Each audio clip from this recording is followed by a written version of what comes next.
Le ministre de la Sécurité nationale Itamar Ben-Gvir est finalement monté sur le mont du Temple ce mardi matin.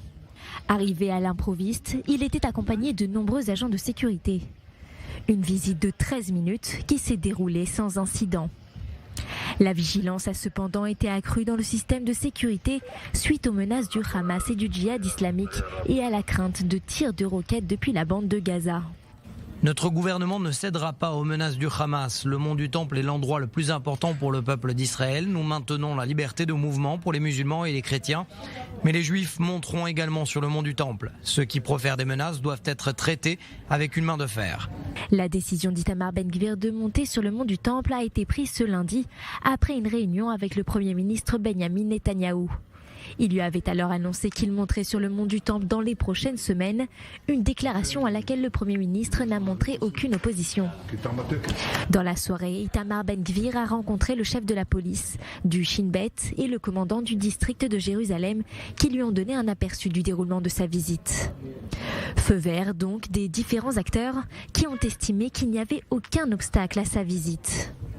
Les responsables de la sécurité qui ont participé à l'évaluation de la situation ont également estimé que le fait de plier face aux menaces serait une récompense pour le terrorisme et légitimerait les actions contre Israël.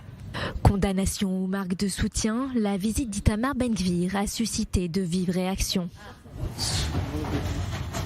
Alors, quelles sont les réactions à cette visite? Pour le savoir, j'ai le plaisir d'accueillir sur ce plateau Kestila Sely. Bonjour Kestilaf. Sans surprise, les réactions sont évidemment nombreuses.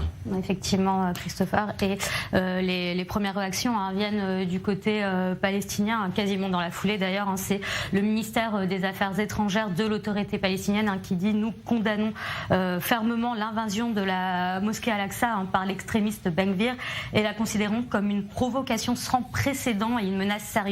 Netanyahou porte la responsabilité et les conséquences sur les lieux du conflit et dans la région. Et quelques minutes après, c'est le Hamas qui a réagi dans un communiqué. Je cite, « Le crime du ministre sioniste fasciste Ben-Gvir dans l'invasion de la mosquée Al-Aqsa est une continuation de l'agression de l'occupation sioniste contre les lieux saints. » Et l'organisation a insisté en disant que la mosquée Al-Aqsa était et restera palestinienne, arabe et islamique. Et aucune personne fasciste ne peut changer ça en insistant sur le fait que le peuple palestinien continuera à défendre les lieux saints. Et les réactions du Front de libération de la Palestine sont, elles, un peu plus virulentes. Pour lui, le criminel Itamar Ben-Gvir verse de l'huile sur le feu et défie la volonté de notre peuple.